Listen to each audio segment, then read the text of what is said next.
Stop, jangan skip. Kalau kamu pikir skandal pajak itu cuma ulah oknum kecil, kamu salah besar. Hari ini Purbaya akhirnya buka data terkunci, dan yang muncul bikin merinding. Era Sri Mulyani terbongkar. Pajak ratusan miliar diduga raib bertahun-tahun. Pertanyaannya cuma satu, masa ia pimpinan tidak tahu?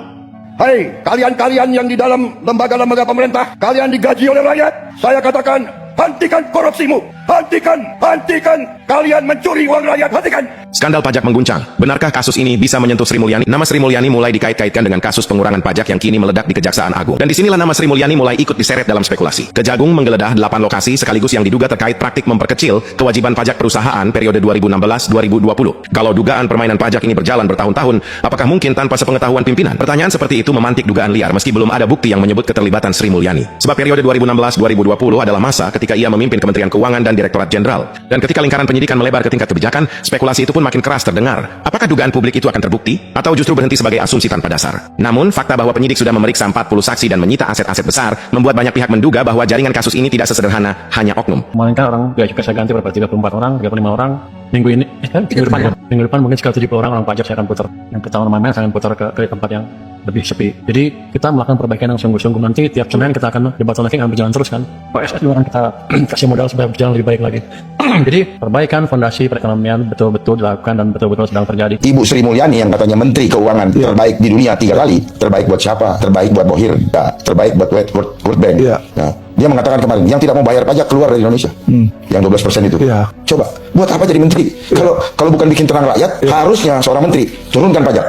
Betul. Itu baru menteri. Anak buah Sri Mulyani ditangkap Kejagung. Kasus pengurangan pajak kembali bikin geger. Kejaksaan Agung resmi menangkap pejabat pajak 8 lokasi digeledah dan hasilnya mobil mewah, Elfard sampai moge dibungkus semua. Nah, kamu harus tahu dulu apa itu korupsi, pengurangan pajak. Ini praktik suap atau manipulasi data perpajakan supaya wajib pajak dapat keringanan. Anak buah era Sri Mulyani karena diduga ikut bermain dalam skema pengurangan kewajiban pajak secara ilegal. Apakah Sri Mulyani yang kini sudah pensiun akan ikut diperiksa? Tapi yang jelas Kejagung sudah bergerak cepat. Gini, pajak yang seharusnya 50 miliar rupiah jadi cuma 5 miliar rupiah asal ada amplop khusus buat oknum pejabat pajak. Yang untung dua-duanya, pegawai pajak dapat suap, wajib pajaknya lolos dari bayar kewajiban penuh. Dan dalam kasus ini, sejumlah nama berat sudah dicekal. Jika ada kekuasaan yang tidak diawasi, maka kekuasaan akan menjadi korup. Kekuasaan yang absolut akan menjadi korup secara absolut. Kita paham bahwa korupsi adalah masalah besar di bangsa kita.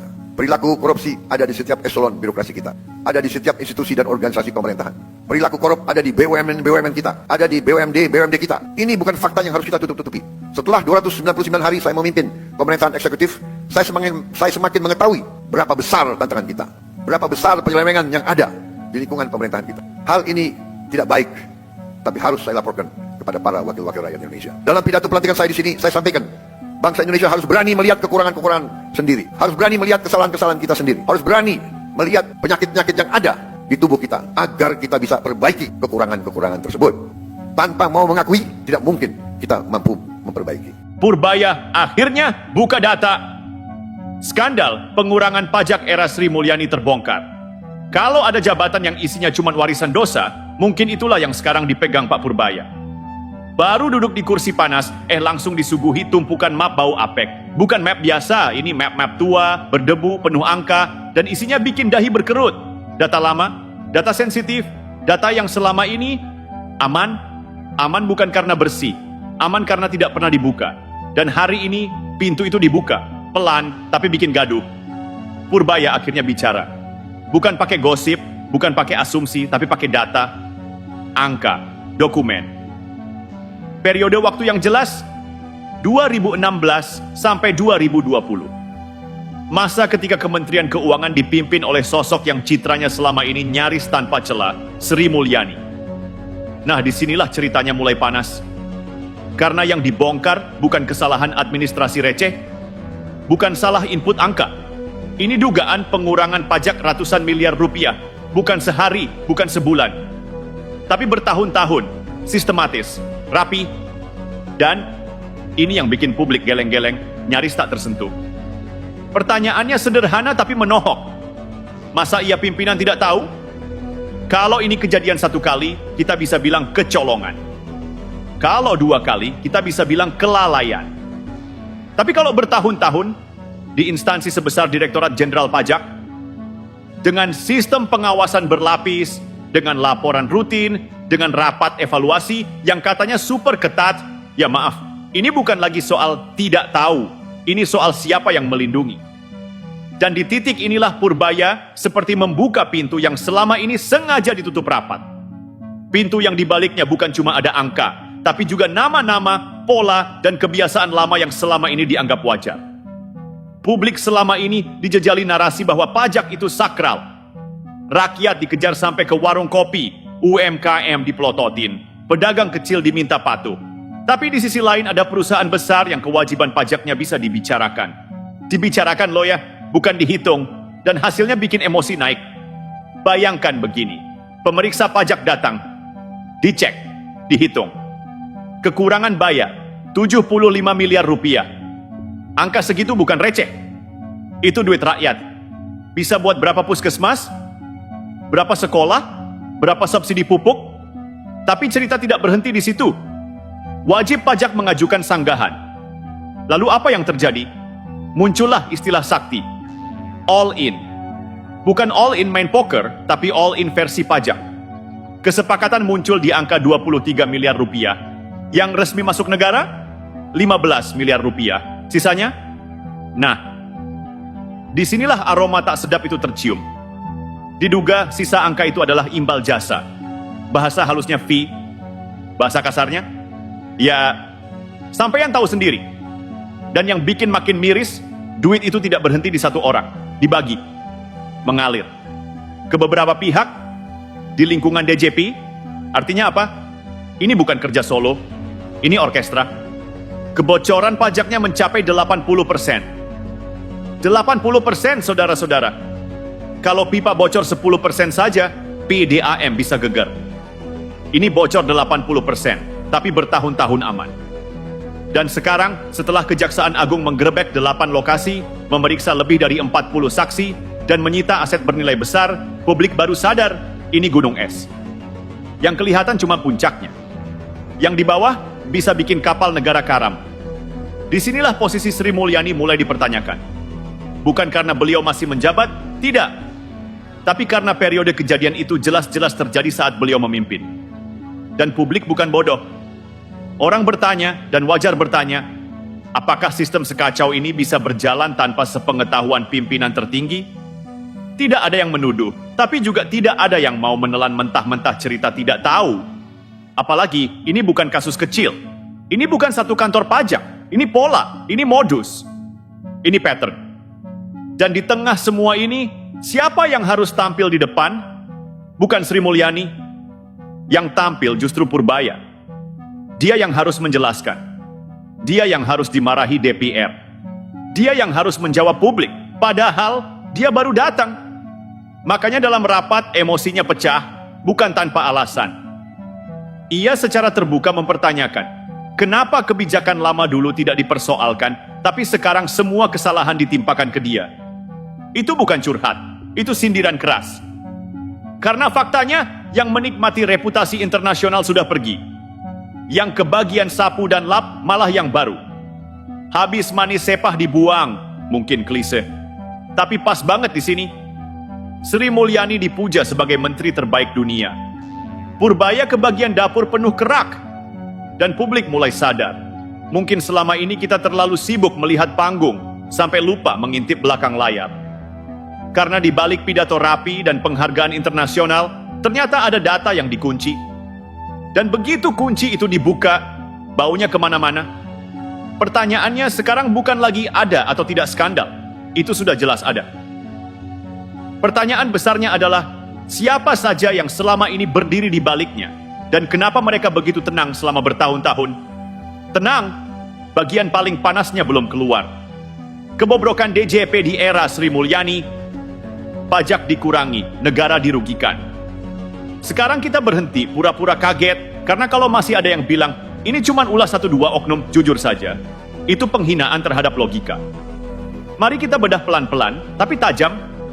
Modusnya itu bukan rumit, justru terlalu rapi untuk disebut kebetulan. Skemanya berulang, polanya sama, angkanya konsisten, dan yang paling penting, melibatkan lebih dari satu meja. Ceritanya hampir selalu begini. Pemeriksaan pajak dilakukan. Angka awal keluar, Misalnya 75 miliar rupiah. Wajib pajak kaget. Protes. Ajukan sanggahan. Lalu, masuklah fase abu-abu. Bukan ruang sidang, bukan forum resmi, tapi ruang diskusi. Disitulah istilah sakral itu muncul lagi. All in. All in bukan berarti negara dapat semua, justru sebaliknya. Negara cuma kebagian remah. Sisanya, menguap, atau lebih tepatnya, mengalir. 75 miliar rupiah diperas jadi 23 miliar rupiah. 23 miliar rupiah diperas lagi jadi 15 miliar rupiah yang resmi. Artinya apa? 60 miliar rupiah raib. Dan jangan naif, duit sebesar itu tidak mungkin cuma mampir ke satu kantong. Ini bukan pencopet, ini jaringan. Makanya publik mulai sadar, ini bukan kebobrokan personal, ini kerusakan sistemik. Karena kalau cuma satu oknum, begitu ketahuan, sistem langsung berhenti. Tapi ini jalan bertahun-tahun, lancar, aman, nyaris tanpa suara. Pertanyaannya, di mana pengawasan? Di mana audit internal? Di mana laporan berkala kepimpinan? Jangan bilang tidak ada. DJP itu salah satu institusi paling disiplin laporan. Semua berjenjang. Semua ada notulen. Semua ada tanda tangan. Jadi kalau praktik seperti ini berlangsung lama, ada dua kemungkinan. Pertama, semua pimpinan tutup mata. Kedua, ada yang menutupkan mata. Dan dua-duanya sama-sama mengerikan. Inilah kenapa narasi oknum kecil mulai ditertawakan publik. Karena yang kecil itu cuma pion. Yang besar, duduk nyaman di kursi empuk. Purbaya paham betul ini. Makanya ketika ia bicara, nadanya bukan basa-basi. Ada rasa kesal yang ditahan. Ada kemarahan yang lama dipendam. Karena yang ia temukan bukan sekadar masalah teknis, tapi warisan sistem yang busuk. Dan ironisnya, sistem busuk ini dulu dibungkus dengan citra reformasi pajak. Digitalisasi, modernisasi, transparansi. Tapi nyatanya, di balik layar, praktik lama tetap hidup. Cuma bajunya yang ganti. Kalau dulu amplop, sekarang kesepakatan. Kalau dulu transaksi gelap, sekarang kompromi. Dan yang bikin publik tambah panas. Sementara perusahaan besar bisa nego, rakyat kecil, jangan harap. Pedagang kecil telat lapor sedikit, langsung ditegur. UMKM, salah isi kolom, langsung disanksi. Karyawan gaji pas-pasan dipotong PH otomatis, tidak bisa tawar-menawar. Disinilah rasa keadilan itu mati pelan-pelan. Negara terlihat galak ke bawah, tapi lunak ke atas. Dan Purbaya sekarang yang harus menjelaskan ke publik kenapa hal itu bisa terjadi. Makanya dia meledak di rapat DPR, bukan drama. Itu akumulasi. Bayangkan masuk kantor, buka arsip, dan yang kamu temukan bukan fondasi kuat, tapi lubang di mana-mana. Dan lubang itu sudah lama ada, tapi baru sekarang disorot. Lucunya, ketika lubang itu disorot, yang ditanya justru, kenapa sekarang ribut? Ya karena sekarang dibuka. Dan dibukanya bukan oleh LSM, bukan oleh oposisi, tapi oleh orang dalam, oleh pejabat yang sekarang harus menambal semua kerusakan itu. Ini yang bikin sebagian elit kepanasan. Karena ketika Purbaya bilang, ini sistem, artinya yang disentil bukan cuma pegawai bawah, tapi arsitek kebijakan. Dan kita tahu arsitek itu siapa di periode 2016 sampai 2020. Publik juga mulai mengaitkan dengan pola lain. Kenapa kasus bea cukai berulang-ulang viral? Kenapa pengusaha mengeluh pajak agresif tapi bocor di atas? Kenapa kelas menengah tertekan tapi penerimaan negara tidak sebanding? Jawabannya mungkin satu, uangnya tidak semua sampai. Dan di titik ini wajar kalau nama Sri Mulyani kembali disebut. Bukan untuk dihakimi tapi untuk dimintai tanggung jawab moral. Karena kepemimpinan bukan cuma soal prestasi di atas kertas, tapi juga soal apa yang dibiarkan terjadi di bawah. Kalau sistem rusak bertahun-tahun, itu bukan sekadar kecolongan. Itu tanda pembiaran. Dan sekarang, ketika Kejaksaan Agung mulai bongkar satu persatu, publik mulai melihat bahwa ini bukan kasus isolated, ini pola nasional. Pertanyaannya bukan lagi siapa oknumnya, tapi kenapa pola ini bisa bertahan lama dan siapa yang merasa aman selama ini? Tenang, jawaban atas rasa kebal hukum itu mulai kelihatan. Kenapa Sri Mulyani terlihat kebal hukum? Dharma Pongrekun bongkar peran asing. Di titik ini, publik mulai bertanya dengan nada yang berbeda. Bukan lagi marah, tapi curiga. Karena polanya aneh. Terlalu rapi. terlalu sering berulang. Setiap kali ada isu besar, setiap kali ada skandal kebijakan, setiap kali muncul pertanyaan serius soal dampak ekonomi ke rakyat, nama Sri Mulyani memang disebut. Tapi selalu berhenti di satu titik. Tidak pernah benar-benar masuk ke ruang pertanggungjawaban hukum. Selalu ada dinding tak terlihat. Dan ketika pertanyaan itu makin keras, muncullah satu kalimat yang bikin banyak orang terdiam. Kalimat yang pernah diucapkan Dharma Pongrekun. Sri Mulyani itu bukan pemain lokal, dia bagian dari sistem global. Nah loh, kalimat ini bukan gosip warung kopi, ini pernyataan terbuka. Dan sejak itu, banyak potongan puzzle yang mulai nyambung. Sri Mulyani bukan figur biasa, dia bukan sekadar mantan Menko. Jejak karirnya lintas negara. World Bank, IMF Forum Ekonomi Global, jaringan internasional kelas berat. Dan disitulah muncul pertanyaan paling pedas. Apakah pujian menteri terbaik dunia itu murni karena prestasi atau karena kepatuhan? Terbaik untuk siapa? Untuk rakyat Indonesia yang hari ini daya belinya tergerus? Atau untuk lembaga global yang butuh negara patuh pada resep ekonomi tertentu? Karena faktanya, selama era itu, kita melihat pola yang konsisten. Utang luar negeri naik, pajak ditekan agresif ke dalam negeri, subsidi dipersempit, dan kebijakan fiskal cenderung mengikuti template global. Template yang sering disebut rasional, tapi di lapangan terasa kejam. Dan anehnya, setiap kritik keras selalu mental. Seolah ada tameng tak kasat mata, kasus Bank Century misalnya. Sudah bertahun-tahun, sudah berganti rezim, tapi siapa yang benar-benar dimintai pertanggungjawaban? Lalu Sri Mulyani pergi ke Bank Dunia. Pergi dalam posisi terhormat, seolah semua kontroversi di dalam negeri tidak pernah ada. Ini yang bikin publik mulai mengernyit. Bukan soal pintar atau tidak, tapi soal kenapa selalu selamat. Dan sekarang ketika kasus pajak era 2016 sampai 2020 terbuka, pola itu kembali terlihat. Nama disebut. Periode jelas, data muncul. Tapi lagi-lagi yang maju ke depan justru orang baru. Purbaya. Sri Mulyani sudah melangkah ke panggung lain. Oxford. Yayasan Bill Gates. Forum internasional. Seolah dunia global selalu siap membuka pintu. Kapanpun ia melangkah keluar dari panggung nasional. Publik pun bertanya dengan nada sinis. Apakah ini bentuk perlindungan internasional? Karena jangan lupa, Sri Mulyani bukan cuma pejabat. Dia simbol. Simbol keberhasilan model ekonomi tertentu. Dan simbol itu terlalu berharga untuk dijatuhkan. Disinilah peran asing mulai terasa relevan. IMF, World Bank, dan jaringan keuangan global punya kepentingan menjaga narasi bahwa model mereka berhasil. Dan Sri Mulyani adalah etalasenya. Kalau etalase itu retak, cerita besar ikut runtuh. Maka wajar kalau sebagian pihak menilai Sri Mulyani kebal hukum bukan karena tidak ada masalah, tapi karena terlalu banyak kepentingan yang ikut menjaga. Apakah ini konspirasi atau realita geopolitik ekonomi? Publik boleh menilai sendiri. Yang jelas, ketika seorang pejabat bisa meninggalkan negeri dengan segudang kontroversi, tapi tetap disambut hangat di luar negeri, ada sesuatu yang tidak seimbang. Dan di dalam negeri, siapa yang menanggung akibatnya? Rakyat. Kelas menengah yang tabungannya terkikis. Pelaku usaha yang megap-megap. Dan sekarang, Purbaya yang harus berdiri di depan, menjawab semua kekesalan itu.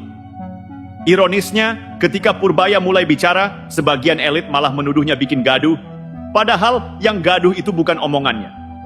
Yang gaduh itu faktanya. Dan disinilah publik mulai sadar.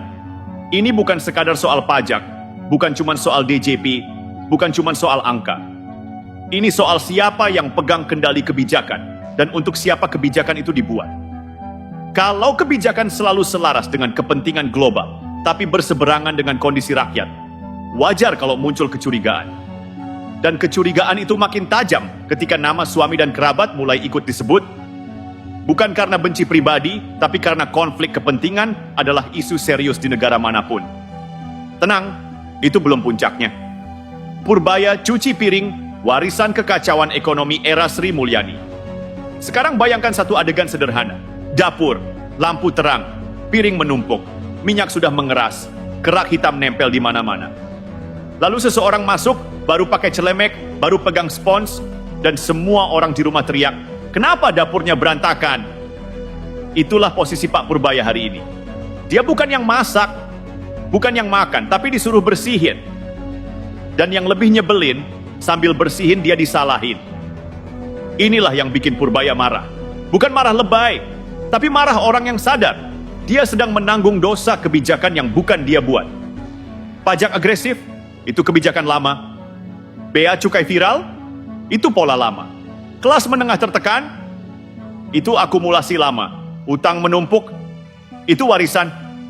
Tapi yang berdiri di depan kamera hari ini siapa? Purbaya. Yang ditanya DPR siapa? Purbaya. Yang dimaki netizen siapa? Purbaya. Sementara arsitek kebijakannya sudah jalan-jalan ke forum global. Dan disinilah publik mulai merasa ada yang tidak adil. Karena ekonomi bukan sulap. Dampaknya itu lagging. Kebijakan hari ini terasa 5 tahun lagi. Dan yang terasa hari ini, ya, kebijakan 5 tahun lalu. Era Sri Mulyani meninggalkan satu pola besar. Negara tampak rapi di laporan, tapi rakyat megap-megap di lapangan. Anggaran terlihat disiplin, tapi daya beli turun. Utang luar negeri naik, tapi kelas menengah tergerus. Dan sekarang, Purbaya disuruh memperbaiki semua itu dalam waktu singkat, sambil diteriaki, kenapa ekonomi begini? Makanya analogi cuci piring itu pas. Bukan cuma cuci, tapi ngerok kerak lama. Dan di tengah semua itu, satu isu lain ikut menyembur ke permukaan. Keluarga Sri Mulyani. Ini bagian paling sensitif. Tapi justru karena sensitif, tidak boleh ditutup-tutupi. Publik menemukan fakta LHKPN soal utang jumbo suami Sri Mulyani. Lalu publik melihat jabatan strategis abangnya di sektor energi. Dan dari situ muncul dugaan yang tak terelakkan.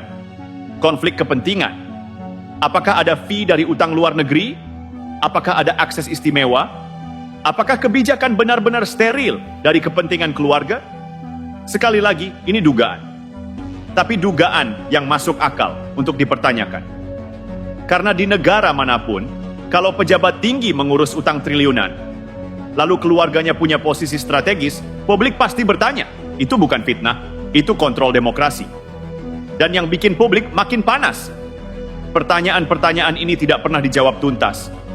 Selalu dialihkan, selalu diredam, selalu dibungkus dengan narasi prestasi internasional.